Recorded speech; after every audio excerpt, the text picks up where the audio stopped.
County street nigga, I'ma hold it down. 5120 each one I break down. Supply my whole hood, visions to supply the town. I'm talking about Palm Beach, Broward County, back down south. Vato get them pounds. JG Wentworth, I need that money now. Same day we get them in. Yeah. What's really happening in Miami? What they do? Florida, what they do? It's your boy OG Gigaveli, man. Right back at you, man. I got an exclusive interview from one of my homeboys, man. This brother right here got a real story, and I'm just gonna go ahead and introduce him, man. My boy Kapp Kush. What's going on, Kush? What they do?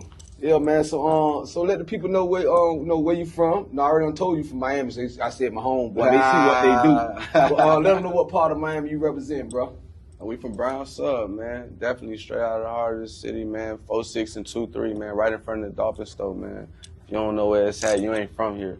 You know what I'm saying? Man, that part right there, just like he said, man. You heard what he said. We. Shout out to the OG, man. Y'all already know, man. Straight out the Hampton houses, man. 46 all day, man. Up the hill and down the hill. Shout out to the flat top and high top. Yeah. But Kush, man. So let my viewers know, man. You know what I mean? What's so special about who you are, what you do, and you know what I mean? For those, you know, the city already know. Part of Florida already know, man. You've been doing your thing. Absolutely.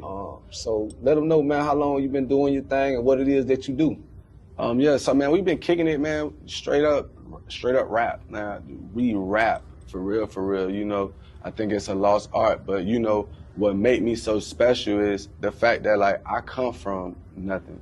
You know what I'm saying? Just like everybody else that come from nothing, but also, you know, my relationship with God remind me that I'm human, and I can get that back to the people, you know, in a way where they can digest it, you know, and still feel cool about it too. You know what I'm saying?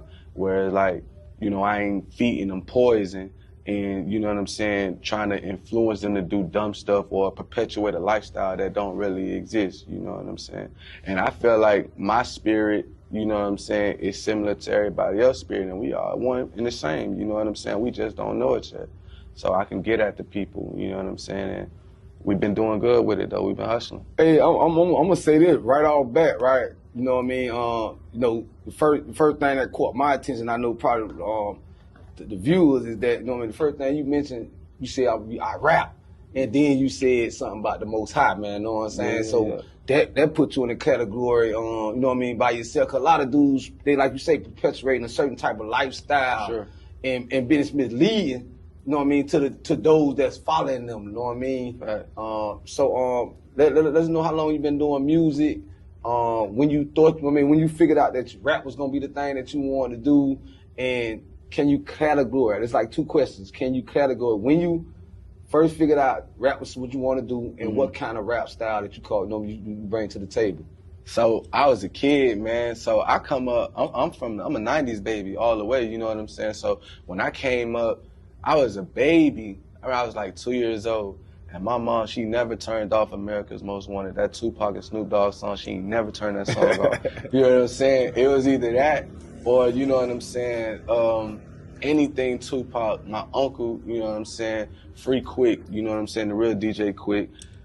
He was always all eyes on me every day. So it's like I just grew up off nothing but West Coast rap, like real hardcore rap the whole time. They never played no East Coast music, so like that's where most of my style came from. And then as I got older, it was still West Coast rap. So it's all Nate Dogg, Warren G, you know what I'm saying, Regulators.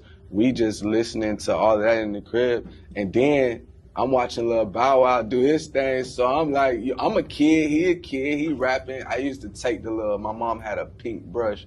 I used to sit in front of the TV watching BET, you know what I'm saying, the little music videos, and I used to rehearse they rhymes, you know what I'm saying? And then I started I found out a way to burn the tape, the little CDs, and take they vocals off and just have just the instrumental. And I used to just rap in my room as a kid. And then when I got older, I think I say 2012, that's when I was like, no, I'm gonna do it. I'm really gonna do it, because I was in the military. I went to the military, and I made a lot of moves where the hood still was in me. I ended up getting all these tattoos, so I couldn't really stay in the military. So it was rap was the only thing I felt like I was good at. But hey, I ain't gonna let this go over my head. You just said the real DJ Quick. Yeah. Hold up. The real DJ Quick from the West Coast. Nah, not that quick. Oh, okay. From Miami-Dade. Oh, okay. See, I had to pull the code because I know it's a DJ Quick. Because No, you went to talk definitely, about LA too a little bit. Nah, yes, so I wanted to know. So correction, we talking about a DJ Quick from Miami. Yeah, for sure. Okay. Shout out. I was screaming, bitch better have my money, DJ Quick. You know what I mean? Okay. So you say mom kind of introduced you to rap, listening to American Mo 1 and 2 Tupac. Shout out to Machiavelli, rest in peace. You know what I'm saying? One of my favorite rappers. And you say that kind of like brought on that type of interest. Yeah, for sure, definitely. But it's crazy. My mom don't even really too much care for me being a rapper though. Like, she want me to be great, but like, she don't really care for the lifestyle. You know what I'm saying? So she be looking at me, she be side-eyeing me sometimes. I be like, Mom, you hear this song, man? She be like, man, I ain't trying to hear that, because she want me to do other stuff. You know what I'm saying? She believe it's a life outside of rap, but it's really all I feel like I'm good at. I was too small to play sports, man. Like, I ain't even really started gaining no weight until like 2 years ago. You know what I'm saying? So I wasn't tall enough to hoop, even though I can hoop. But when you get to different levels, it's different intricacies that go into that. So it's like, I feel like rap was all I had, and I just mastered it. So, you said something else that I didn't know, you know what I mean? You said you went to the service, right? Yeah, for sure. So, I just want to give you a little fact that you may not know. There's a couple of rappers I know that went to the service, Mystical, you know what I mean? And then shout out to, rest in peace to Marquise. And Fresh Kid Ice, they're like that the two live. That's what I really wanted to get to, the 2 Live crew. So I don't know, y'all brothers just go cross overseas and shit and just start, like shit. I ain't gonna be dodging no bullets. I'm gonna start rapping. You know what I'm saying? Cause a lot of brothers come home from the service and hit the industry like that. Turn up. No, definitely. I mean, it don't. Once it's in you, it's in you. You can't escape it. You know what I'm saying? But then that's just all power to God, because He never gonna let you stray away from what you put here to do. You know what I'm saying? Right. You'll know what you put here to do, because when you're away from it, it's like something missing. You know what I'm saying? Like it get to a point where you feel empty. You can have everything, because I had money. I was straight. I put up. Right. Cars, I had girls, I got everything.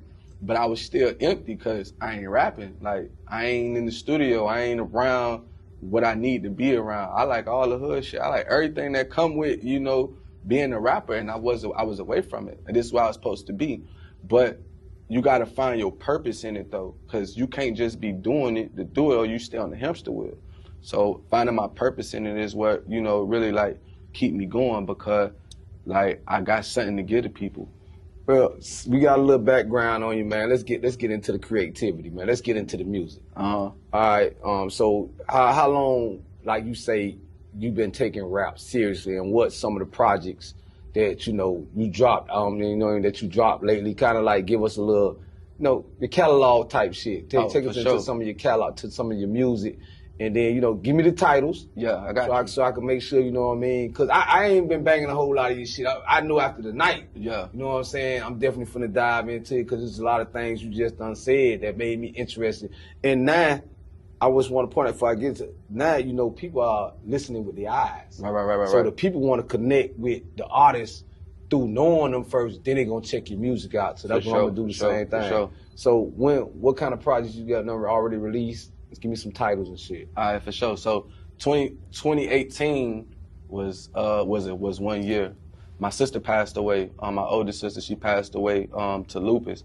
And I was like, man, and I hadn't even put out a project yet. I had a couple songs I was working on. And I was like, I'm done with music. I was just done with everything. And she had passed away. Then I had my best friend, man. Shout out to Trigger, man. He locked me out of his crib, because I was staying with him in Atlanta. And he locked me out of his crib, and he told me, he say, bro, you're not coming in my house until you write me 2 songs, bro. And then that made my first project, Prince of Papers, because I smoked a lot of weed. And, everybody was like, when I was coming up and I was rapping or whatever, I had that West Coast style. And then a lot of people resonated with me more. They was like, you kind of sound like a ghetto Wiz Khalifa. So I was like, I could be the prince of that situation, you know what I'm saying, as a marketing tool. So I started with that. And that boy Chris, he smokes weed. Yeah, he do. He smokes weed. Y'all, you probably can't be. He smokes weed. So yeah, we went there first, that did good, you know, it did real good. Then I came back home, and then I started getting into the clubs. So then I'm looking at the landscape and everything. I wanted to still be me, but I wanted to kind of like try to find my footing and what's going on. So I started the Planes project. So it was a whole series. So we did Planes 3 a couple years ago. So I did Planes 1, Planes 2, Planes 3. And then Explain the title Planes to me. Planes, it's a play on papers. You know, it's just another way to say papers. Instead of just, you know what I'm saying, we rolling planes, you know. Oh, okay, yeah, because we used to call it airplanes. You know Okay. See, you know the OG been gone. You got to put me up on the lingo now. It's all we. Because they got that jet fuel, then they got the airplane. Yeah. If y'all don't know what he talking about, y'all in Florida, man, that's just plain weed, man. That's just all it is. We just smoking that airplane. Yeah, for sure. So then we went there, and then I had a moment in my life where, like, you know, I really just didn't want to be here no more, man. And I had a real down moment last year, the year before last. I had a suicide attempt, and I was really just like over it. Hold up. You had a what attempt? A suicide attempt, definitely. Mental health is finna take your own shit? Yeah, I was there. I was ready to push my own shit in, and I think we need to just kind of like get into that for a second. You know why I say that? Because I ain't saying that in a joking manner. You know, that's my first time knowing that. You know what I mean? I know, and I commend you for having the courage to even speak on that, man, because a lot of people are dealing with it. But I noticed a lot of cats that go to the military, like come back and have that type of spirit in them, man. So, you know what I mean? Like break bread with that. What took you to a moment where you really wanted to leave here, check out type shit? I think it's something that they give us in the military that kind of like set with me, and I've been carrying it with me for like my whole life since then. First thing when I got to boot camp, we was like always like, we was ready to go home. And I remember the instructor told us, like, man, nobody cares. And that always stuck with me. And then I had a situation where I had lost everything 2 years ago. I lost everything I had, car, crib, everything, job, no money. I was down.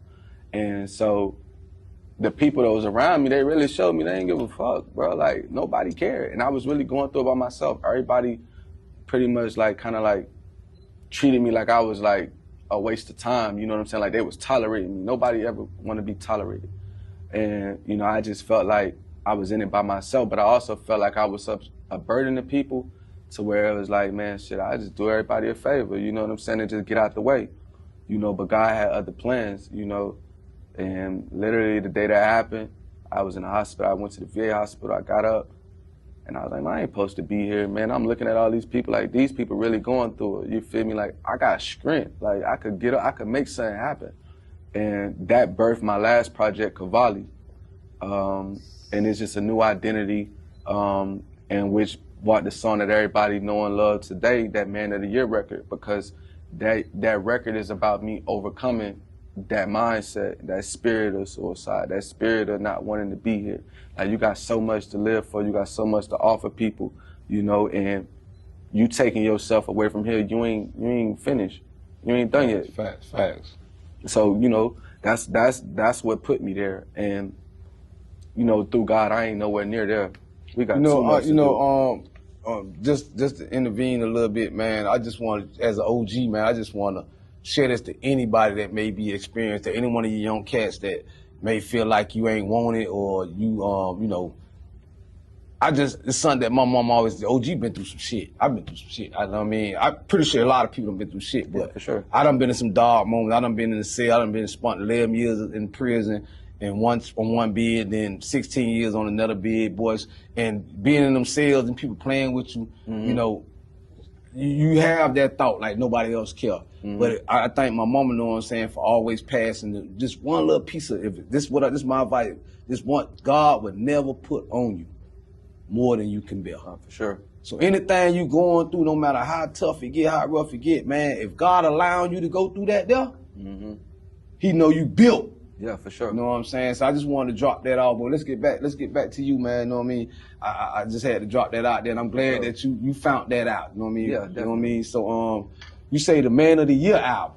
Yeah, that's the record. That's the single. Can you give me a little something off the dome, just a little piece of that? Cause that kind of like for sure. Yeah, as you start off, and come in first thing first. Know it's hard when you make it on your own. Ain't nobody going there to give you shit. Young nigga been through a lot of things. Only thing left to do is get rich. Cause I don't care what they say around here. I'm the motherfucking man of the year. That's how what I'm talking about. Pop your shit, man. You know what I'm saying? Especially after coming out a moment like that. That sounds like an anthem right there, man. For real, for sure. It definitely got that classic Miami feel to it. The old school Cheryl Lynn sample, the To Be Real. You know what I'm saying? We got cookout vibes with that one, you know? For sure. Y'all make sure y'all check that Man of the Year out, man, on Kapp Kush, man.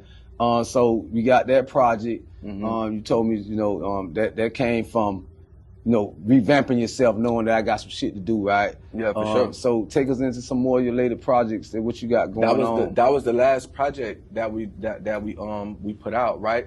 But then I'm listening to it, right? Because I go back and I listen to my music while I'm working on new stuff, you know what I'm saying? And so I'm listening to it. That sounds like a manifestation, because everything that I said on that project, it's only 10 songs, right?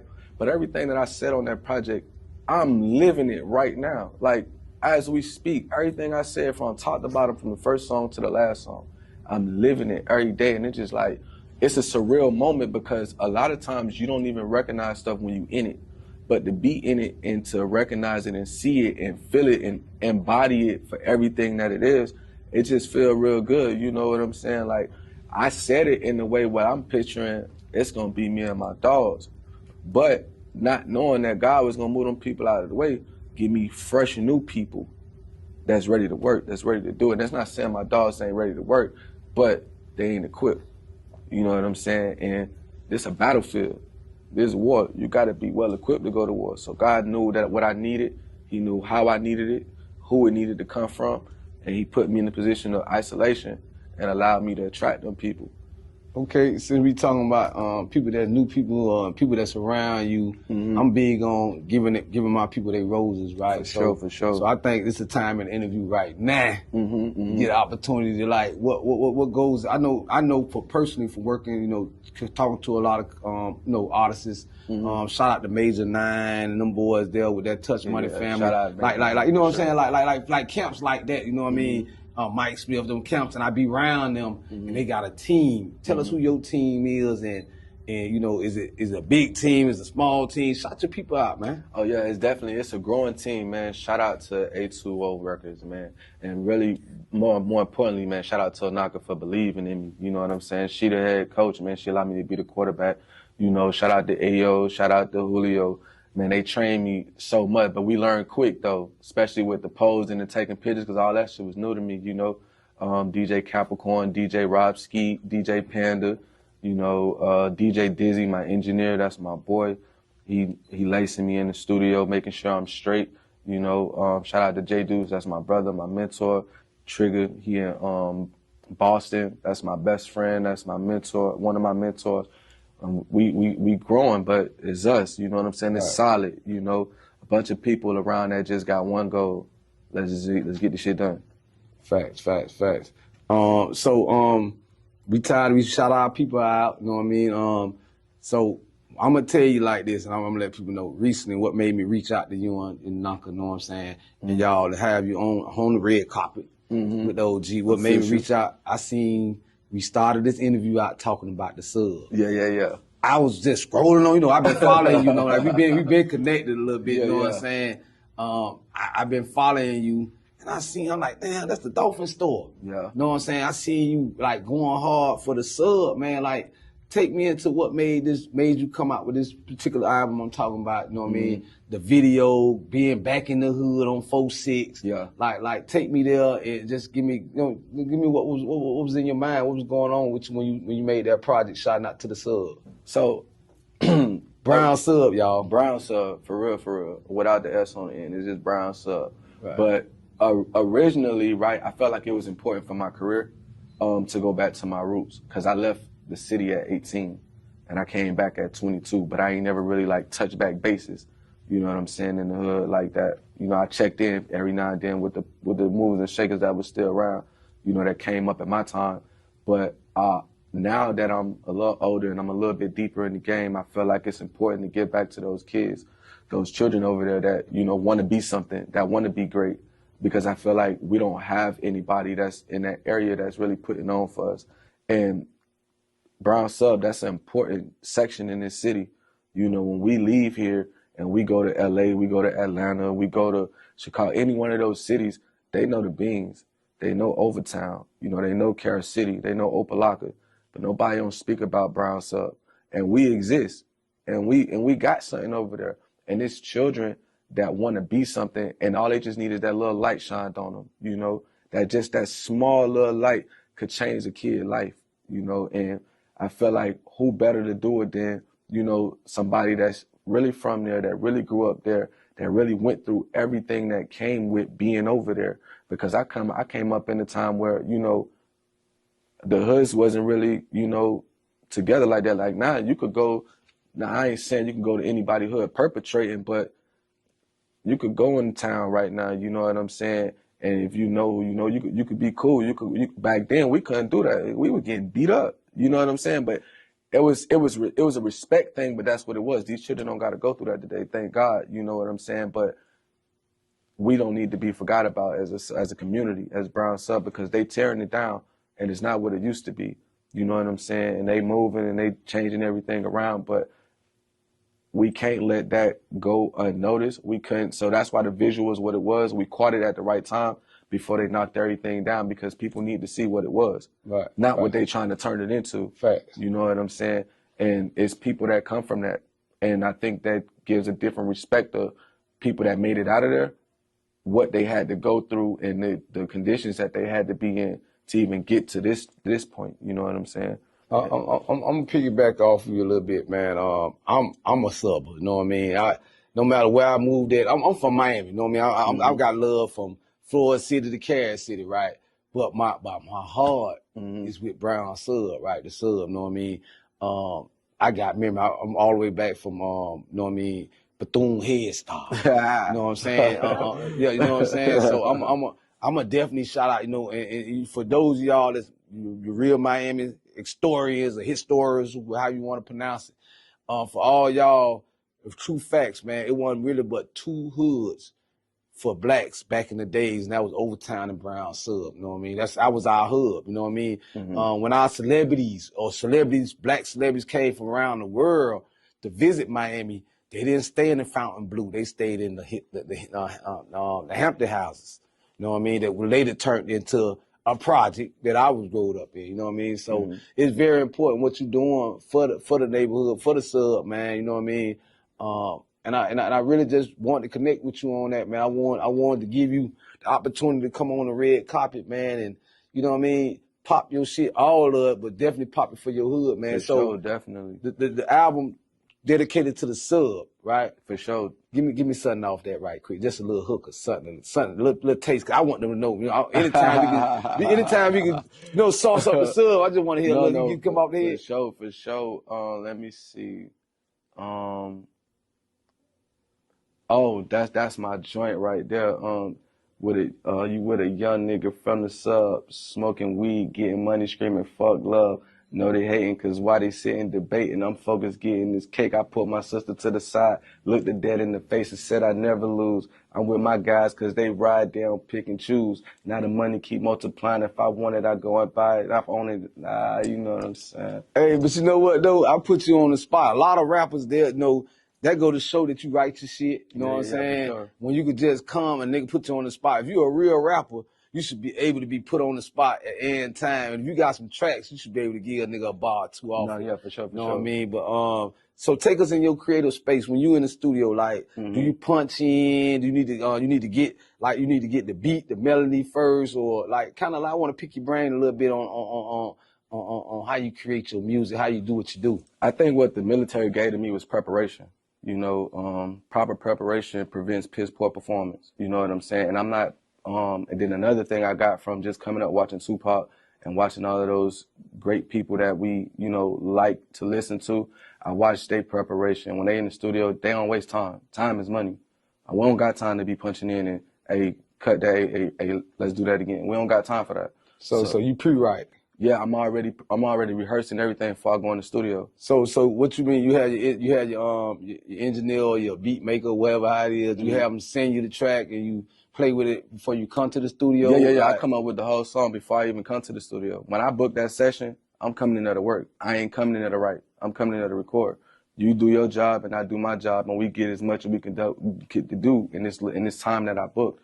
So when I come in the studio, I've already rehearsed my song and recorded a reference track for myself on my phone before I even step foot in anybody's studio, because I'm not wasting no time. I got other stuff to do. We can't be sitting here all day, hey bro, hey, let me get that back. Nah, I know what I'm doing when I come here. I know how I want it to sound. I know what ad-libs I want to go where. I know what effect I need you to put on what, because I've already mapped this out before I walked in here.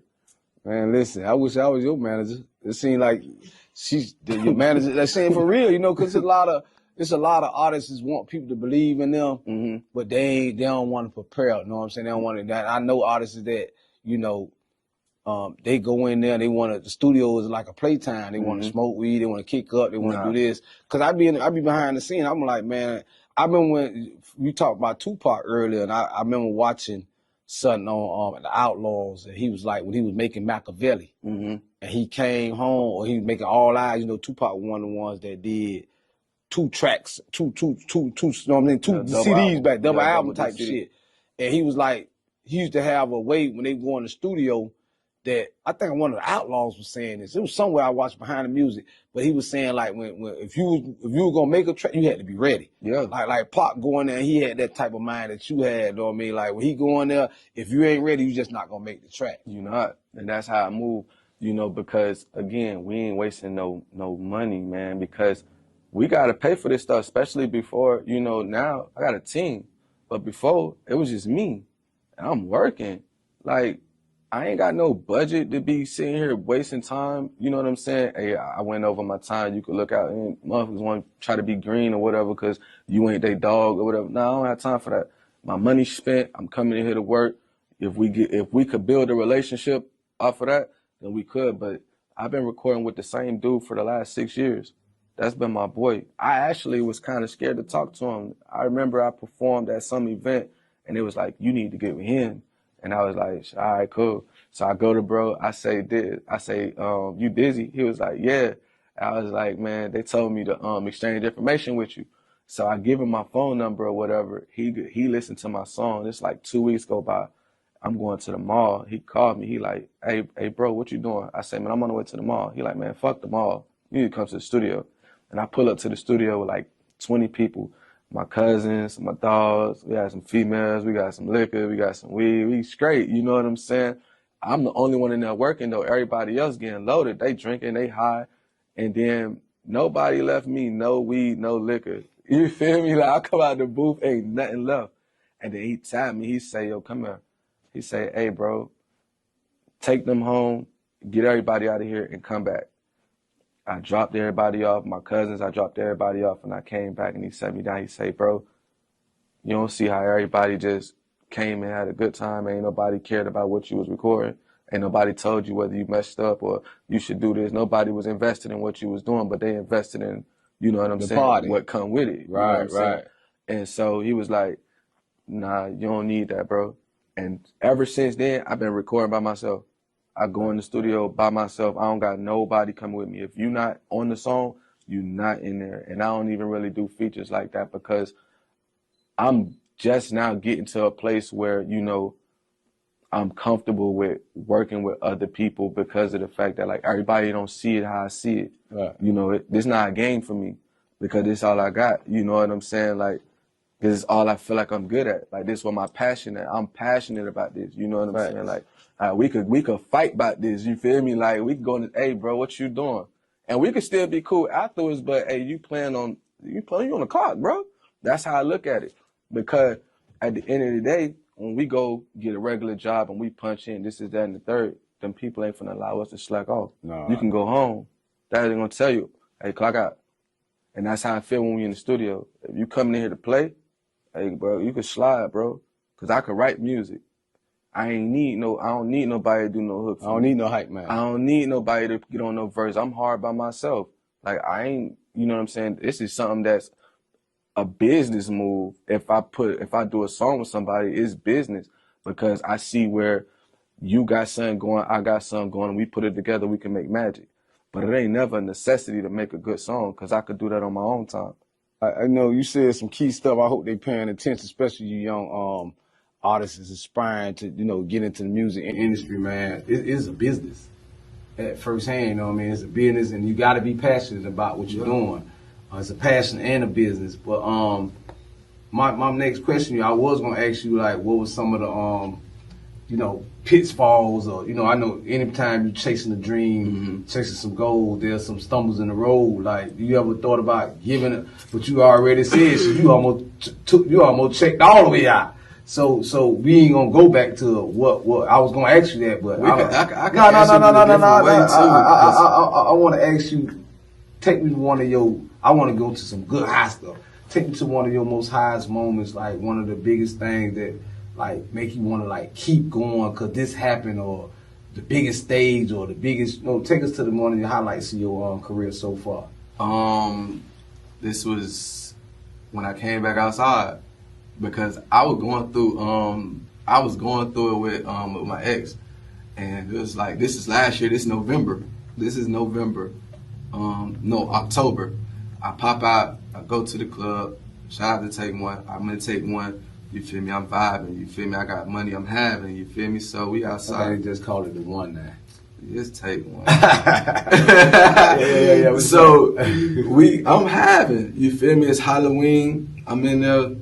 And one of the shout out Canary Future, his song playing in the club. So I'm listening to it, I'm like, oh, this is hard. But I'm like, I don't think nobody told bro he should redo the intro. So I go up there in the DJ booth. Now I already decided that this my last project, I ain't doing no more. So I go in the DJ booth. So I'm like, hey bro, this your record? He was like, yeah. I say, bro, this is hard.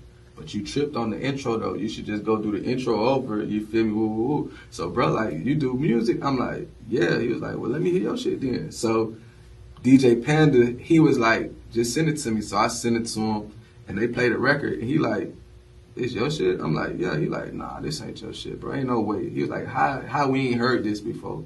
And I'm like, shit, I've been laying low. You know what I'm saying? He was like, bro, I got a show coming up next month. With Mike Smith, you know what I'm saying? I want you to pull up, you know what I'm saying? And open up. And I'm like, man, I ain't doing music no more, man. So I say, I lied too. I say I'm gonna be in Virginia with my sister, you feel me? So I don't think I'm gonna be in the city. So a month go by, and then me and my ex going through it again. But this time we broke up, and I'm going through it. Man, I fall back off in the club, and I had just moved, so all my stuff was still packed up. I fall back off in the club. I'm like, man, I just need to get me a drink. I go in there, day shift, Panda in there setting up. I'm watching him set up, and I'm like, oh shit, I done told it, man, I'm finna be out of town. So he like, bro, you said you was gonna be out of town. We gotta, man, I need you here tonight, bro. So I was like, all right, I'll do it. So I go to the crib. I just put on some pants, and I go to the store and buy me a little A-Rod. And then, so if y'all don't know A-Rod, that's a A-Rod, that's a white tee, man. Yeah, you feel me? So I go get the A-Rod, and then I pull some money out or whatever. I'm like, we finna do it. I call DJ Kapp Kush. I'm like, bro, they want me to open up for Mike Smith, and I need you to go to the club. So he like, all right, cool. So I'm on stage. Now, they only heard the club record, Work For It. You feel me? So I'm on stage and I'm performing, and then this chick, she's like, and shout out to Gigi, man. Gigi said, he need to perform Man of the Year. That's my song. I be riding around listening to that.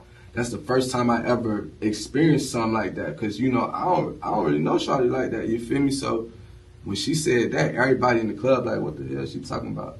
So I look at Capricorn, I say, send it to him. And he played a song, and I watched the whole club light up, and everybody in there two-stepping, electric sliding and shit. I'm like, oh, this lit. You feel me? You said they had that cookout. You feel me? But this a tough city.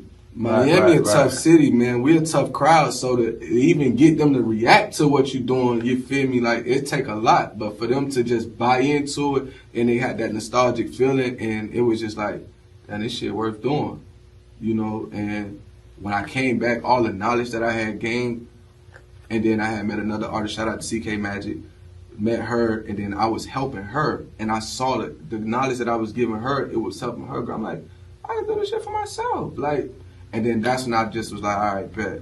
And that in itself, it gave me life again when it came to music, because it's like, I'm on y'all ass, boy. Not this time. We ain't backing out this time. This time we doing more than going all the way. We actually finna raise the bar, because this shit too easy now. Like, it's way too easy. Man, you hit something that I want to emphasize on, man. Miami is a tough crowd, and if you can make it in Miami, you could make music in Miami, because, like, you know, it's a lot of artists that done did their thing. The Trick Daddies, the JT Money, Shout out to Trick. You know what I mean? The Mike Smiths, to the Major Nines. So, you know, it's a lot of big shoes to fill, you know, and then all of them have to follow what Luke and Two Live Crew did. You know, they made the world party and shake their ass, you know what I mean? So I understand where you're coming from. I hope y'all understand, but Miami is a tough crowd. You can make it in Miami music scene. You can make it anywhere, you know what I mean? For sure. You know, I mean, we got there, man, you know what I mean? We got down through there. The whole theme of the podcast, what they do podcast, man, is about the red carpet right here. You know, that's the majorest point. And when I invite artists, hustlers, go-getters, business owners, or whatever, I want them to know that there's a lot of success in their path. Yeah. It's about powering them up, you know what I mean? I brought this podcast down here to Miami for that reason, the same reason that you made that song for the sub, to inspire, you know what I'm saying, the young people, you know, that you know, there's a lot of red carpets in y'all future, man. And I just want to tell you that, you know, listening to you, your work ethic, first and foremost, your connection with the Most High. Yeah, for sure. You know what I mean? All those things, and to me, it's just a recipe for success. For sure. You know what I mean? I see a lot more red carpets in your path, bro. Before we let you go, I just want to let the people know where they can find your projects at. You know what I mean? Well, you know what I mean? You know, just plug yourself in, man. Plug yourself in. Nah, for sure, man. You can find me everywhere on all platforms, whatever you want to search me up on, under Kapp Kush, KAPPKUSH. It's simple, it's easy, man. We here, we the future, and we finna do great things, man. And shout out to everybody that support me, man. And if you don't, you ain't doing nothing but trying to stay away from the inevitable. You're gonna be over here, man. You're gonna be over here. Before I let you go, I heard you say you don't do features. You see yourself doing any kind of feature, any artist that you will see yourself working with, you know what I mean? You know, cause I love features. I love features cause it's kind of like cross networking. Other people get to know about you, but I ain't forcing no feature. You can do all your shit together, but you can see yourself in Miami or out of another city working with. I'm for the crib, man. You know, I've grown. And I'm for the crib. I've always been a fan of the crib, you know what I'm saying? It's just people that when I said I don't really do features, I'm talking about people that, you know, that we see eye level. But I got people, they like heroes to me. Man, listen, boy. I throw some ball on any time of day, boy. I'm talking about Ball, man. Shout out to Ball Greasy, man. I think Ball Greasy really found his lane with that bait. Definitely. When he got, you know, I don't hear no more dope boy talking too much. I hear like he cater, I be your candy lick, all that. I'm like, boy, he a vibing hard. But man. I love Dope Boy Breezy though. I love. Yeah, Dope Boy Breezy was serious too, but it's like he on some grown man, like Ball on some. I like the layers, man. I don't know for my era, cause the reason I say that, I'm so against the drill music, man. You know what I'm saying? I'm so against anything that's gonna kind of send you towards prison or early grave, you know what I mean? Not that I'm saying that you can't be an artist and have a little, if you're speaking your truth in a certain way with a little drill, but if your whole your catalog is just drill to me, it's like, come on, man, you ain't no serial killer, you ain't doing all that shit. For sure. And if you is, man, like that, you gonna eat that patch of land, or you gonna be in somebody's prison, and you gonna really wake up and realize that, you know, cause you like you see what the shit that went on in Jacksonville, man, with the Fulios and this I'm pissing on your grave and all this type of shit and on your birthday. Like, come on, man. So the make that related to what Ball doing. And what not, like, I like to get around, I'm from Miami, I like to see some ass shit. Yeah, no, brother. You know what I'm saying? I want to see, let's go fuck after the club type for shit. For sure. You know what I'm saying? But I just want to ride around with a bunch of niggas. Oh, boy, where they at? They're in the park. Like, we want to go drill. We gonna go spin the block. Bro wasn't never on that kind of time. Feel My Pain Ball Greasy, man. That's legendary Ball Greasy, man. That's Coco's Ball. Right. Like, that's legendary Ball. But I fought with Ball. I fought with Major 9, man. Shout out to Major 9. I got to really see him perform, you know, at the Carrot City picnic. Bro did his thing, you know what I'm saying? You know what I love about Touch Money Family, man? With Major 9 them, they open platforms up for up and coming artists. Like, I be around they camp on the regular. And it's like, I just Juneteenth, he had a showcase, man. There's a lot of avenues for young rappers out the city to perform and show. And with that Florida water, he reached all the way up and down, you know what I mean? All the way up and down Florida, man. Shout out to that Major 9. Make sure y'all go get that Florida water, man. Nigga love Mike. Mike, my boy, man. Mike Smith? Yeah, man. Mike Smith, that's one of the major hustlers, man. They Mike the truth, man. I remember when I used to, when I first moved back to Miami in 2015, I used to watch Mike on Instagram. He used to do his little videos. He used to be telling his stories and shit like that. He was talking about when he had met Fabulous and shit, right? And he didn't really know what to say. And he was like, oh, you finna do your thing? He was just laughing. You feel me? But I love Mike, man. I love Mike. Shout out to that boy Mike Smith, man. Keto Marv, you know, I listen to bro music. I like what he doing now. You know, congratulations to, you know, he just had a little one too. You know, so shout out to Keto Marv, Bushy B. Shout out to that boy Bushy, man. He just had a big moment. He's still rising. Yeah. And then, you know, I grew up in this shit, man. I love Briscoe, bro. Like, nigga, I love Briscoe, man. I just listened to bro music when I was coming up. I used to play game. I used to be playing wrestling with my cousins and shit. Like, you get choke slam, Briscoe. Like, that shit used to be hard. I'm gonna just say the boy can rap now. Nah, he can rap. That nigga, I love Briscoe music, man. Bird. I always ever say, you know. Definitely fuck with Bird, man. Yeah. And Piccolo. Man, I just feel like you can't leave there. I feel like, Stick man. King. Yeah, you can't leave the Stick King out of the equation. Definitely Piccolo. JT Money, all the greats, man. Everybody, man. And then eventually, man, you know, you gotta go with the greats, man. I love Trick, man. I grew up. You know what I'm saying? Dollars. Like seeing Trick. I ain't never really, when I was a kid, I was listening to West Coast music, but I used to see Trick. You know what I'm saying? Like, I used to see the video, I was like, man, this nigga. Trick opened a lot of doors for a lot of people down here, man. They like to beat Dollars up a lot by the different shit, but Trick definitely opened the door up for a lot. That's my homie, man. We be vibing all the time. You know what I mean? All the dollars, man. Hold it down for the crib. We got your back, Trick. Yeah. Know what I'm saying? Let me handle them suckers for you from now on online, man. Nah, for real. Fuck Whack 100. Or whatever his name is, Whack 2000, whatever, Whack. Go ahead though, man. But let's go ahead and wrap it on up, man. Get on up out of here, man. I appreciate your time. So For sure. But finish up, man. Finish up doing what you do though. Yeah, for sure, man. Listen, man, we here. This the future, man. This shit easy, man. We just come together, man, make some shit happen, make some shit shake. And we do it for the kids, man, because we got to set the foundation to make sure that these kids got something to land on when they get older. You feel me what I'm saying? So, you know, man, shout out to y'all, man. Shout out to everybody involved, man. I appreciate you for having me, gang. All day, man. Y'all keep your eye locked, man, to that boy Kapp Kush, man. Know what I'm saying? I ain't even gonna get to ask him why the Kush part in there. I think he already see it. Yeah. You know what I mean? But nevertheless, man, it's been another one, man. What They Do podcast, man. We're gonna keep bringing y'all the up and comings, the legends, the hustlers, the ballers out of Miami, man. It's your boy OG Gigaveli. Y'all tap in. We gon' do it for the crib. Time to show them how we live. Dade County, what it is, all my niggas in the field. Single mamas with the kids. Every year we do it big. I was raised on food stamps. Time got hard, we shook back. Bad legit. Mama sent me to boot camp. Project days with the shit. Brown so we get lit. Wanna live like Trina and Trick.